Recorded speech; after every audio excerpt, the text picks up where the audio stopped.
शेजाऱ्यांकडनं माझ्या मिस्टरांना कळलं, की तिचं आईसोबत भांडण होतंय. पण त्या भांडणाचं कारण काय आहे किंवा काय नाही, त्याच्यात मी किती जळून खाक हे कुणीच नाही विचार केला. नाही मिस्टरांनी केला आणि नाही तिने केला. आईने केला. हां, आईने केला. अशा परिस्थितीमध्ये मिस्टर आले.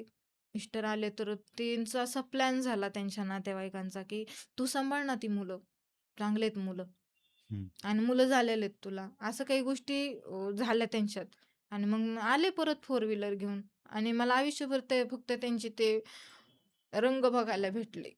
मला कधी फोर व्हीलरमध्ये बसायला भेटलं नाही किंवा कधी कुठल्याही गोष्टी मला उपभोग नाही घेता आला त्या सुखाचा. मला वाटायचं की मला बी सुख असावं. आजही मी स्वप्न बघते चांगले-चांगले अजूनही, की माझे पण दिवस असे येतील का वगैरे. पण त्या उपभोगाला मला गोष्टी भेटल्या नाहीत आणि लगेच ते फोर व्हीलर घेऊन आले. त्यात मुलांना टाकलं आणि जसं की म्हणतात की पिक्चरचा सीन कसा असतो, की आपण एखादा पिक्चर बघतो आणि तसंच माझ्या आयुष्यामध्ये मी मागून ओरडत होते, की "माऊली, दादा मला सोडून जाऊ नका." माझ्या मोठ्या मुलाला मी दादा बोलते हं. आणि बारक्याला माऊली. "सोडून जाऊ नका." ओरडत होते.